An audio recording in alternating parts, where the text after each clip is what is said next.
quiero que me acompañe al versículo 1, Primera de Samuel capítulo 10, verso 1. Dice la palabra que aquí está hablando precisamente de Samuel cuando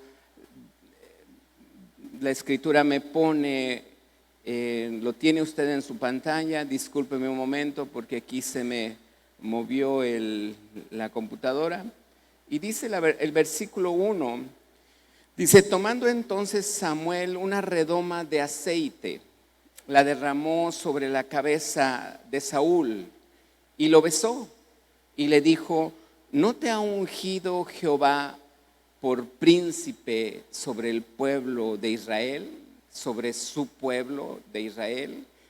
Aquí es donde yo quiero decirle algo que muchos de nosotros en ocasiones tenemos un llamado. Ese llamado en la vida de Saúl era un llamado para ser rey, para gobernar un pueblo. Aquí quiero que vea que en muchas ocasiones uno pudiera estar trabajando, haciendo las cosas como las estaba haciendo Saúl. Era un hombre alto, fornido, de buen parecer, dice la escritura, y sin embargo cualquiera pudiera decir: sí, es el indicado. Incluso Samuel mismo pensó y dijo: él es el indicado para gobernar, para ser un rey. ¿Cuántos de nosotros tenemos planes, tenemos visiones, tenemos sueños? Y a través de la historia estamos trabajando, de nuestra propia historia estamos haciendo cosas, y nada de eso nos lleva a algo mayor. Siempre estamos en la misma posición, trabajando y obedeciendo, y de repente viene Dios y me habla a través a lo mejor de un profeta, de un pastor, y me dice: oye, es que Dios tiene algo muy grande para ti. Es difícil ver esto, pero déjeme le digo algo, porque la escritura dice que en el versículo 10, quiero que me acompañe, es en el versículo,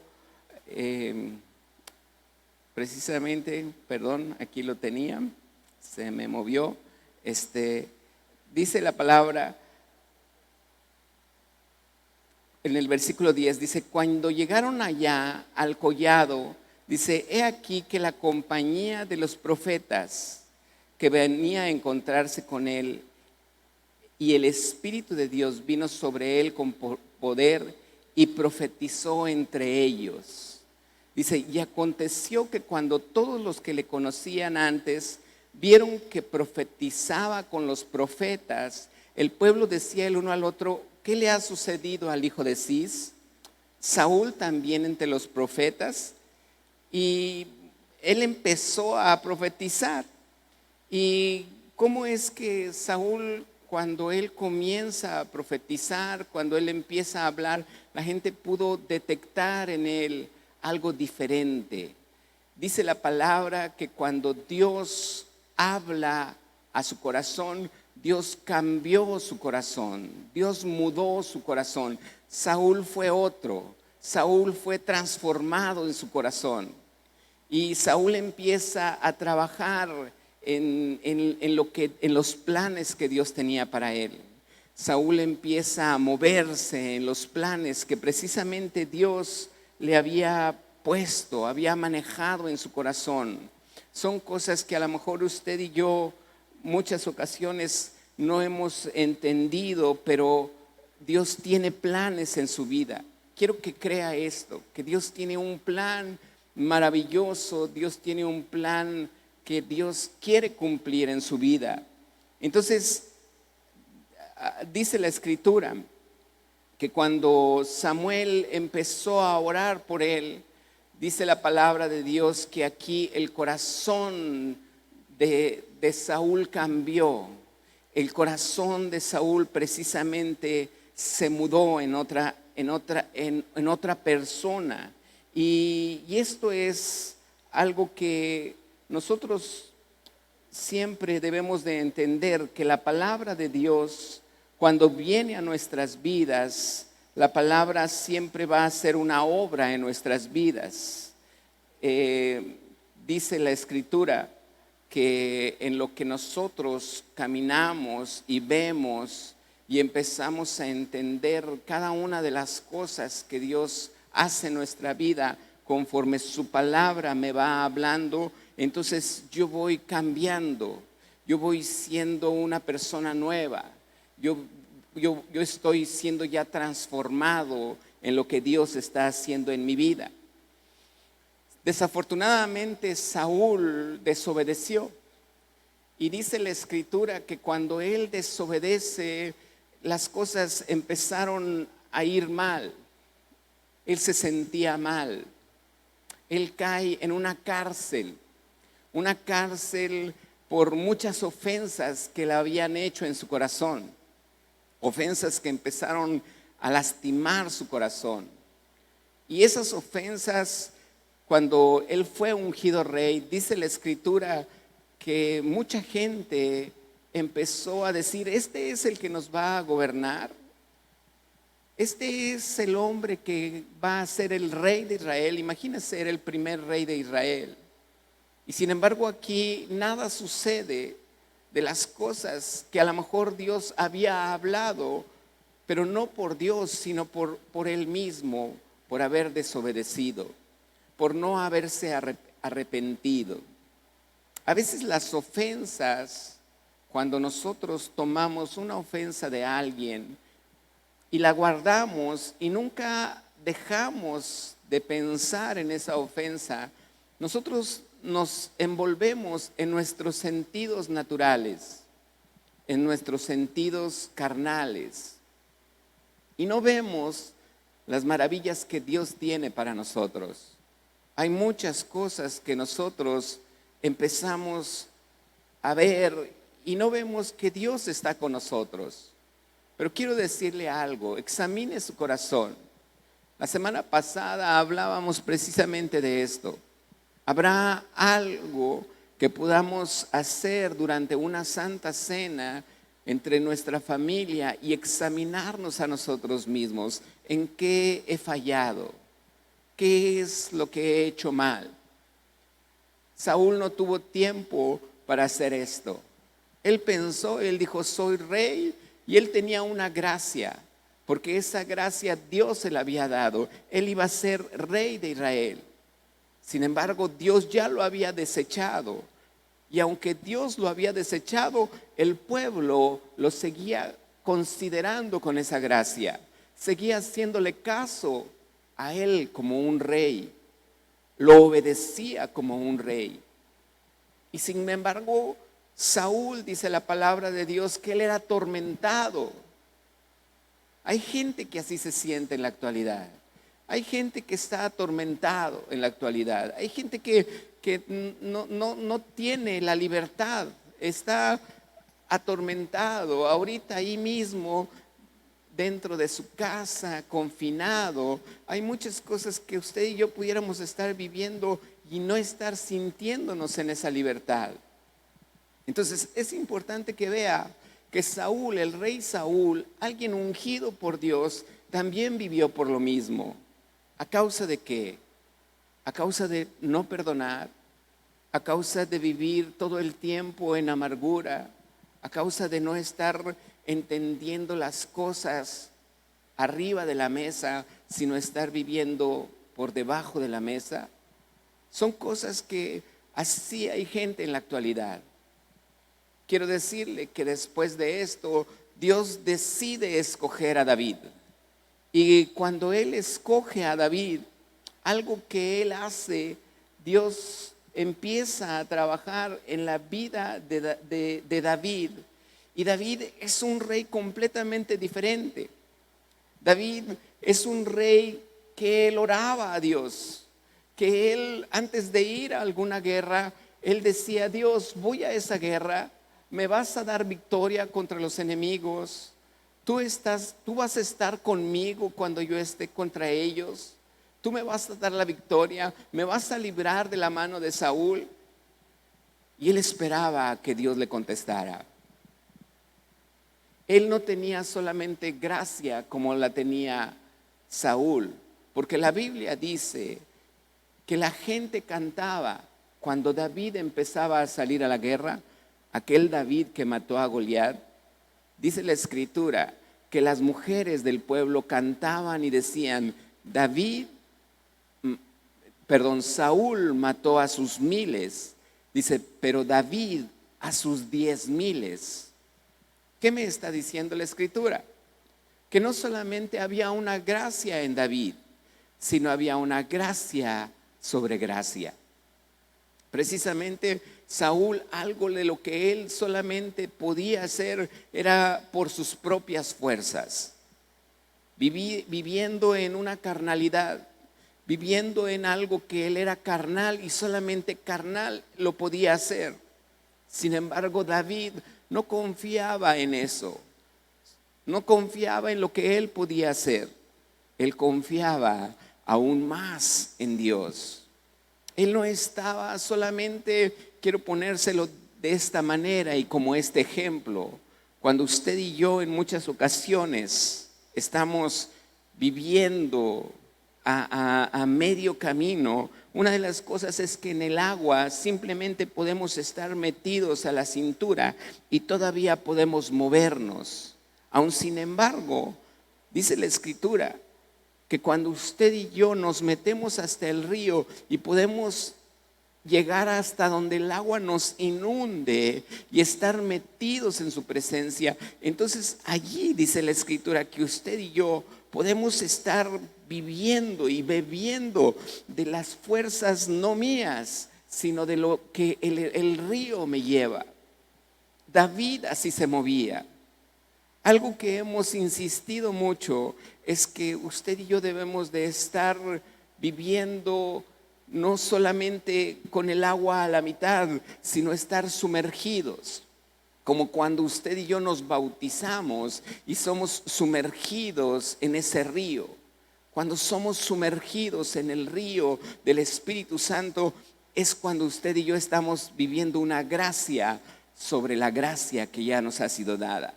Por eso David era muy diferente. Por eso David tenía una diferencia muy grande con respecto a Saúl. Saúl solamente tenía la gracia de Dios, pero David tenía la gracia sobre la gracia que Dios ya le había entregado. Saúl mató a miles, pero David mató a 10,000, dice la Escritura. Cuando usted y yo entendemos que hay un llamado sobre nuestras vidas, la Escritura dice, aquí puedo yo entenderlo, en Apocalipsis capítulo 5, en el versículo 10, dice la Escritura que usted y yo somos llamados a ser reyes y sacerdotes. Fíjese bien, la Escritura dice que usted y yo somos llamados a ser reyes y sacerdotes. Y cuando yo veo esto, que la Escritura dice que estamos siendo llamados a ser reyes y sacerdotes, puedo entender que no nada más Dios quiere que yo le sirva a Él, sino que yo gobierne en una ciudad. ¿Cómo puedo gobernar una ciudad si no puedo gobernarme a mí mismo? ¿Cómo puedo ser un rey sobre mi familia si no puedo tener dominio sobre mí mismo? Y aquí yo veo que hay mucha gente que esa es una parte en su corazón de la cual ha estado batallando, de la cual ha estado teniendo un problema en estos tiempos. Hay situaciones que vemos, que escuchamos de gente que tiene temor, de gente que tiene miedo. Así era el rey Saúl. El rey Saúl salía pensando en que Dios iba a estar con él. Sin embargo, las guerras del rey Saúl ya las había ganado el rey David. Todavía no era rey, pero sin embargo, allí estaba él cubriendo su papel. David trabajaba para Dios. David le hacía caso a Dios. David no confiaba en sus fuerzas. ¿Qué es lo que sucede en nuestra vida el día de hoy?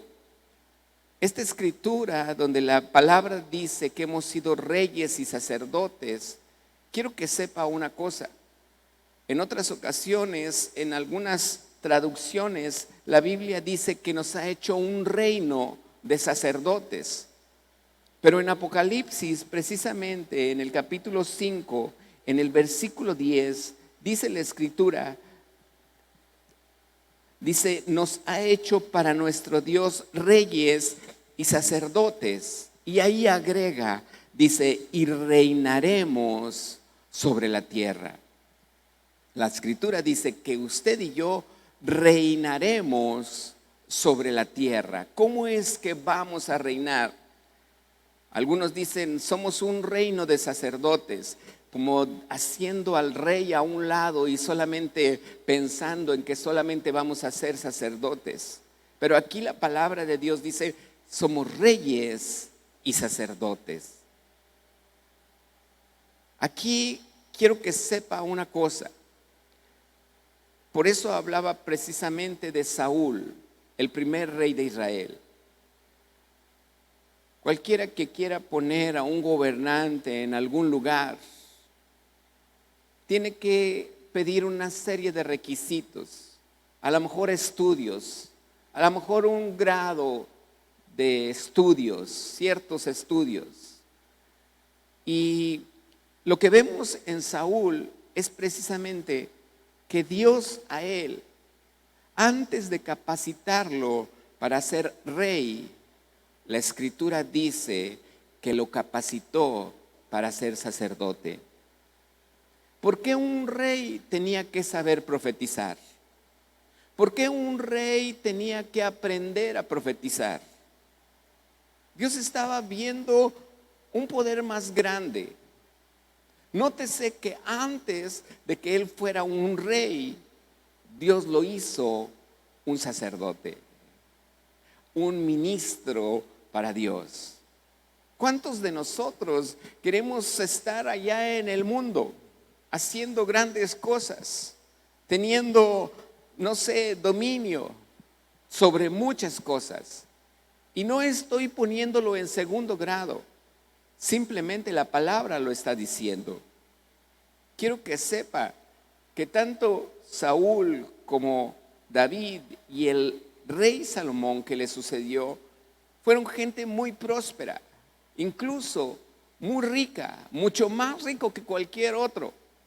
Incluso el mismo rey Salomón tenía tanta sabiduría y tenía tantas riquezas, y él nunca pidió riquezas. En este aspecto quiero decirle algo. David aprendió a ser ungido como un ministro para Dios, como un sacerdote para Dios, antes de ser un rey. En la Escritura podemos ver estas dos cosas. Hemos sido llamados para ser reyes y sacerdotes. ¿Cómo salir de una manera donde hay una cárcel en mi vida, en mi carne? Cuando hemos caído en una depresión es precisamente porque estamos viviendo nuestra vida sin la armadura de Dios. La Biblia dice en Efesios capítulo 6, versículo 10, que nos vistamos con la armadura que Dios nos entrega. Me habla del yelmo de la salvación, me habla de la coraza de justicia, me habla del cinto de la verdad, me habla de las sandalias del evangelio, me habla del escudo de la fe, me habla de la espada que es la palabra de Dios. ¿Cómo puedo yo entender esta palabra cuando estoy yo precisamente en angustia o cuando estoy en depresión? Es precisamente porque en muchas ocasiones usted y yo no estamos viendo las cosas que están pasando a nuestro alrededor, no las estamos mirando con el Espíritu Santo. Las estamos viendo carnalmente. Hay cosas que pasamos en nuestra vida carnalmente. Hay cosas que no me permiten salir más allá de mi carne. Y allí estoy como Saúl. Vivo con una gracia, vivo con ese llamado, pero estoy dando patadas de ahogado. Y cuando viene la gracia sobre gracia, cuando yo me meto en el río de Dios, cuando yo me meto en la sabiduría de Dios, cuando yo me meto en el tiempo en el que Dios me está llamando, yo puedo caminar como David lo hacía. Yo puedo estar buscando de Dios como David lo hacía. Entonces quiero que sepa que en ese momento viene una gracia sobre gracia en mi vida. Allí es donde usted y yo puedo entender que cada vez que yo me meto en el río de Dios, es cuando estoy en gracia sobre gracia, donde ya estoy completamente inundado de Dios, donde toda mi vida se siente inundada por Dios. ¿Cuántos de nosotros nos hemos sentido así? ¿Cuántos de nosotros en muchas ocasiones lo único que nos pasa es que estamos viviendo en una reunión? Usted puede estar ahorita en la reunión ahí donde usted está y a lo mejor podemos no sentir nada, a lo mejor pudiéramos no estar teniendo nada de bendición sobre mi vida, escuchando solamente palabras y palabras. ¿Cuántos de nosotros podemos estar viviendo en otro momento cuando usted y yo estamos caminando y buscando de Dios, y cuando yo estoy cantando, adorando a Dios como lo estábamos haciendo ahorita, yo estoy metido en el fluir, estoy empapado de lo que Dios me está dando, estoy siendo lleno de lo que Dios me está entregando? ¿Cuántos lo hemos hecho? ¿Cuántos lo hemos experimentado? Yo quiero que sepa, dice la Escritura,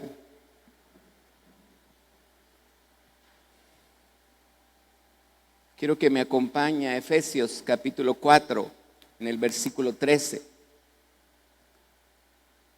Dice, hasta que todos lleguemos a la unidad de la fe y del conocimiento del Hijo de Dios. Dice, a un varón perfecto, a la medida de la estatura de la plenitud de Cristo. Dios nos quiere plenos. Dios no nos quiere solamente que cuando yo tenga un problema, una situación, una guerra, yo vaya y actúe en ese problema, sepa cómo actuar. No, Dios quiere también que mi vida sea plena, que aunque no tenga un problema, que aunque no tenga una situación, yo no esté buscando de la gracia, que yo ya esté en la gracia de Dios. Dice en esta misma escritura, en Efesios 4, capítulo 4, versículo 17 al 18, dice la palabra, esto pues digo, se lo voy a leer antes, se lo voy a leer en la traducción del mensaje. Dice la palabra, y por eso insisto, y Dios me respalda en esto, que no hay que seguir la corriente de la multitud. El mundo, dice, está sin cabeza y sin sentido. Se han negado tanto tiempo a tratar con Dios que han perdido contacto no solo con Dios, sino con la realidad misma. Efesios 4:17, Pablo dice a los efesios, yo insisto y Dios me respalda, que no hay que seguir la corriente de la multitud.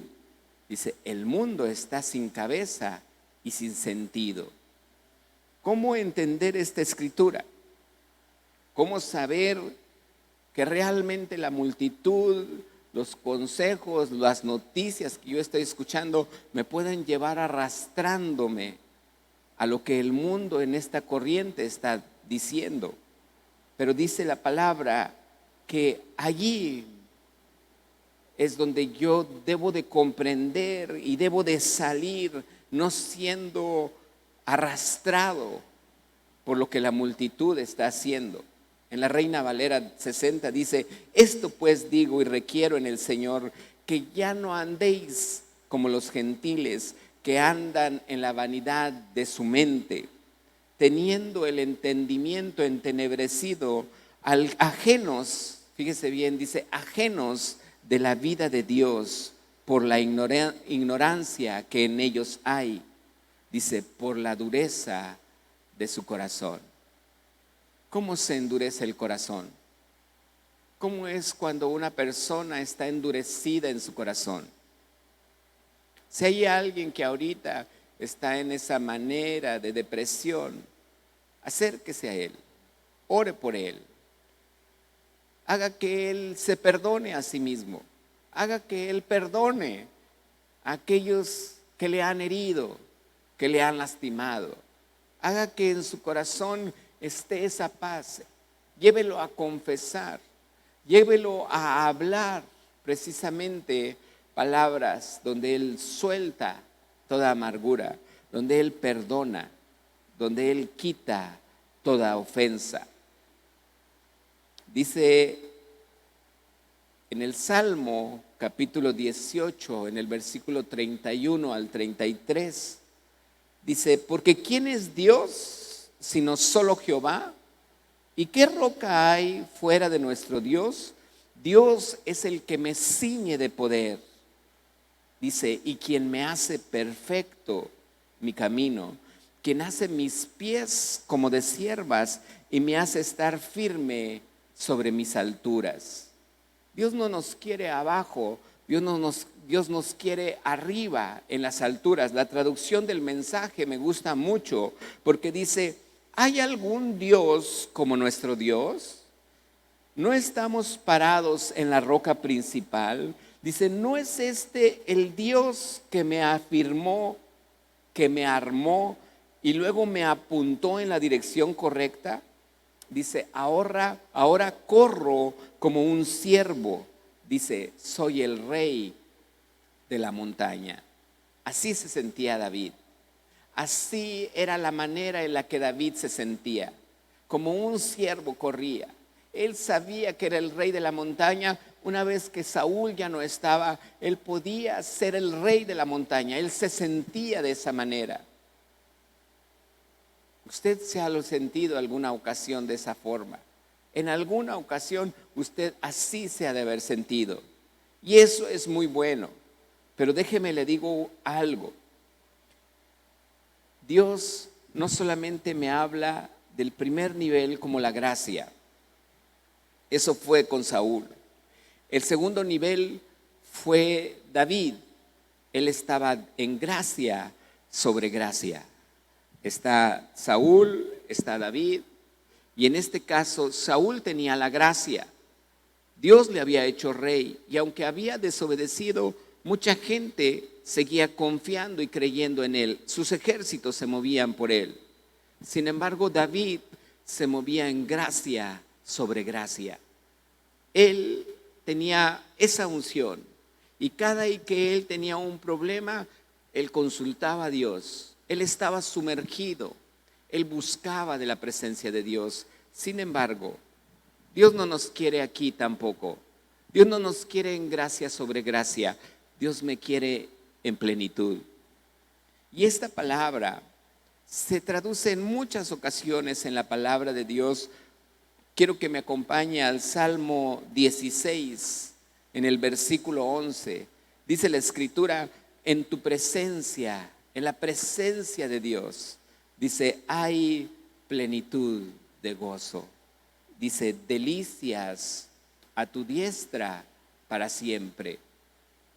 Una persona que vive en plenitud no está viviendo ese momento de depresión, de angustia. Una persona que vive en plenitud, dice la palabra, que en la presencia de Dios hay gozo, hay delicias a su diestra para siempre. Una persona que no vive solamente en los sentidos naturales. Cantamos un canto hace ratito y yo se lo pedí a mi hijo, canta esta, a mi hija, canta este, porque dice, no voy a vivir por lo que siento, no voy a vivir por lo que estoy mirando. Dice, en mi ser, dice, en mi ser, ¿qué dice? Sé que tú estás allí, estás en mí, dice, y sé que todo es posible. Cada vez que usted y yo estamos entendiendo, cada vez que usted y yo estamos tomando la palabra de Dios como una armadura, estoy viviendo en este mundo ya no una depresión, porque estoy vestido de la armadura de Cristo. En el Juan capítulo 1, en el Evangelio de Juan capítulo 1, en el verso 16 dice: de su plenitud tomamos todos, dice, y gracia sobre gracia. Quiere decir que está la gracia sobre gracia, y dice que de la plenitud de Dios tomamos todos, dice, y gracia sobre gracia. Me habla algo como primordial todavía, algo en lo cual yo me muevo, algo en lo que no necesito sabiduría solamente para enfrentar un problema, sino que ahora, aunque no tenga problemas, aunque no esté viviendo ninguna situación, mi corazón hay una plenitud, hay un gozo en todo lo que estoy viviendo. Efesios capítulo 3, verso 19. Casi estoy por terminar. Con esta escritura estoy por terminar. Dice la palabra, Efesios 3, 19. Dice: y de conocer el amor de Cristo, que excede a todo conocimiento, para que seáis llenos de toda la plenitud de Dios. Como el amor de Cristo excede todo conocimiento. Como el amor de Cristo lleva aún más en cualquier conocimiento. Muchos queremos tanto conocimiento para este tiempo. ¿Qué está pasando ahora? ¿Por qué están las iglesias cerradas? ¿Por qué es el lugar donde debe de haber gente que aun cuando venga enferma, Dios le sane? Dios nos está entregando la fe. En este tiempo, las iglesias no vamos a estar viviendo en la gracia, ni en la gracia sobre la gracia. Estaremos viviendo en la plenitud de Dios. Estaremos viviendo donde la gente, en vez de decir: si usted está enfermo, no se acerque, va a decir: usted está enfermo, pásele, porque aquí Dios le va a sanar.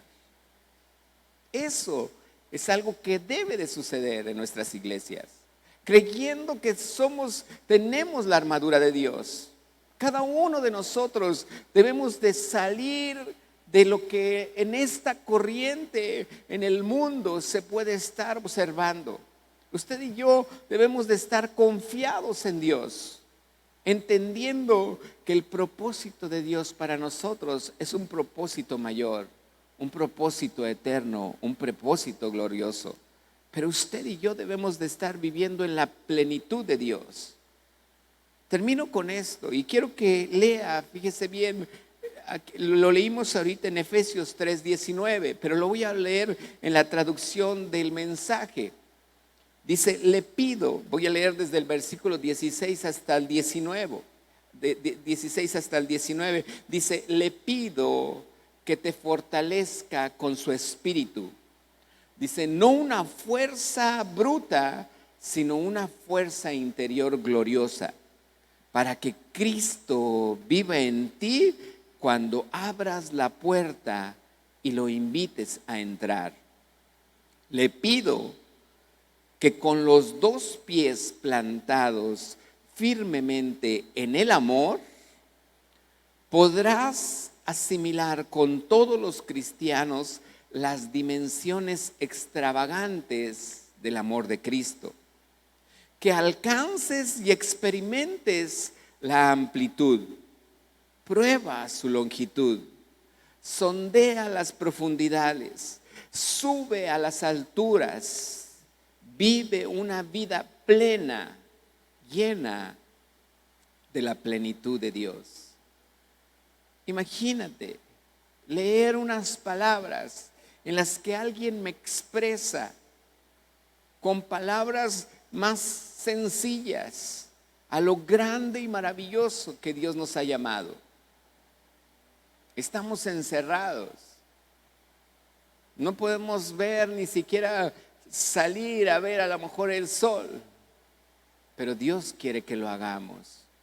Dios quiere que estemos confiados, a lo mejor con todo lo que tenemos que hacer y ponernos, pero confiados solamente en una cosa: que vaya donde vaya, yo no vivo en la gracia de Dios, no vivo en la gracia sobre gracia, vivo en la plenitud de Dios, vivo en el lugar, en las alturas, siendo no solamente un sacerdote, sino siendo rey y gobernando a toda una nación.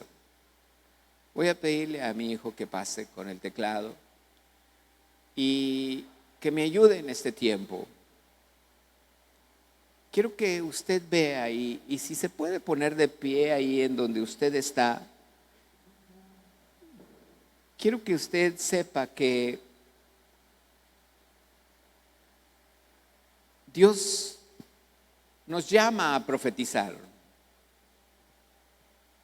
Y profetizar es aquella persona que como hijo de Dios, como siervo de Dios, como alguien que en este caso Samuel cumplía. El profeta Samuel tenía ese problema también, el mismo que tuvo Saúl. Y el problema que tuvo Samuel fue precisamente con sus hijos.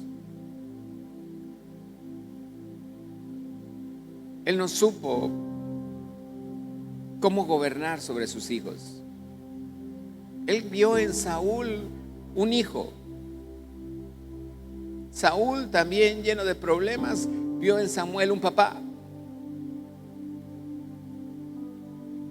Los dos al principio hicieron clic, pero finalmente los dos vivieron la realidad de sus vidas. Ahora ya no se podían ver. Se encerraron en lo carnal. Se encerraron en sus emociones. Se encerraron en sus sentimientos. Samuel huía ahora de Saúl. ¿Qué pone Dios? Una gracia sobre gracia. Y algo que yo puedo entender, que precisamente Samuel aprendió, fue a llenar no una vasija con aceite, sino a llenar su cuerno de aceite. Él era un profeta. Y si usted fuera un profeta, imagínese que Dios le preguntara a usted: bueno, ¿y tú qué eres? ¿Eres un simple cristiano o eres un profeta? Y si Dios me ungió como profeta, Dios me preguntaría: ¿y qué hace un profeta? Y yo le diría: bueno, Dios, pues un profeta ve más allá de lo que el mundo ve. Un profeta ve más allá de lo que el mundo ve. El mundo ve solamente con sus sentidos, pero un profeta ve más allá. Y eso es algo que Dios hace que nosotros vivamos. Cuando nosotros vivimos en la plenitud de Cristo, vemos más allá de lo que el mundo ve. Podemos mirar lo que Dios mira, no lo que se ve a simple vista. Podemos observar lo que Dios está viendo. ¿Cómo se ve usted terminando esto? En la playa, y ahora sí, jugando, haciendo lo que antes hacía. Meditemos en este tiempo. Dios va a estar trayendo palabra en este tiempo a sus siervos, los profetas. Y usted puede ser uno de ellos. Confíe en que Dios le va a hablar. Confíe en que las cosas que usted va a ver van a estar más allá de lo que todos los demás ven, porque usted vive en la plenitud de Cristo. No porque conozca mucho, sino porque tiene el amor de Dios. Porque conoce el amor de Dios que sobrepasa cualquier conocimiento. Ahí es donde Dios quiere que usted y yo estemos. Si hay alguien que ahorita está en una depresión, en angustia, ponga su mano en su corazón. Y si hay alguien ahí cerca de usted que sepa que tiene este problema, ponga su mano sobre él. Cierre sus ojos. Y yo puedo ver cómo Dios ahorita está derramando de ese aceite. No desde una redoma como lo hizo con Saúl. Jesucristo mismo dijo: el Espíritu del Señor está sobre mí por cuanto me ha ungido. Ese Espíritu Santo que es omnipresente, que está en todo lugar. Él está ahorita ahí en su casa. Él está ahorita ahí con su familia. Y en este momento Él está tocando su corazón. Dígale: Padre, perdóname. Dile todos mis errores, todo lo que yo guardé de ofensas en mi corazón, todo lo que no supe manejar y que lo tengo ahora en mi corazón. Dile: hoy, Señor, te lo entrego. Dile: perdóname, Señor. Dile: yo muero a ese corazón lleno de ofensas, lleno de lastimaduras. Yo muero a ese corazón. Señor, pon en mí un corazón nuevo, un corazón que conoce tu presencia, un corazón que puede vivir en tu presencia. No solamente cuando yo soy sumergido en el agua, sino que me inunda aún más. No solamente cuando tengo problemas, sino en todo momento. Yo quiero vivir la plenitud de Cristo en mi vida. Hoy yo salgo, Señor. Me muevo, Señor, como ese siervo corre. Me siento como ese rey de la montaña, Señor. Yo hoy quito todo aquello que hoy impida que mi vida sea llena de tu Espíritu Santo. Hoy soy libre. Dile: Señor, hoy soy libre. Hoy tú tienes tu plenitud sobre mi vida. Porque hoy, Señor, yo me visto con el yelmo de la salvación, con la coraza de justicia, con el cinturón de la verdad, con las sandalias del Evangelio, con el escudo de la fe y con la espada que es la palabra de Dios. Yo hoy me visto de ti, Señor. Hoy me visto de tu armadura, Señor, y nada de lo que en este mundo quiera tratar de lastimar mi vida, nada, Señor, podrá herirme, porque tú estás conmigo. Padre, extendemos tu mano de poder, Señor, sobre cada familia, sobre cada hogar, y tú derramas, Señor, tu Espíritu Santo, como dice la Escritura, sobre toda carne. Señor, que cada uno disfrute, Señor, tu presencia en plenitud. Y si hay alguien que nunca ha hecho esta oración, dígale: Padre, hoy recibo esta palabra. Hoy yo me arrepiento de todos mis pecados. Hoy te reconozco, Señor, como mi Señor y mi Salvador. Hoy, Señor Jesús, yo abro mi corazón a tu palabra. Entra en mi corazón, convive conmigo, sé mi Dios y mi Señor. Hoy te damos la gloria y la honra por siempre, Jesús. Y todos decimos amén. Esperamos que este mensaje haya sido de bendición para tu vida. Asegúrate de suscribirte a nuestro canal para que no te pierdas ninguno de nuestros videos. También puedes darle clic a la campanita. Y recuerda compartir este video con tus familiares y amigos. Hasta la próxima.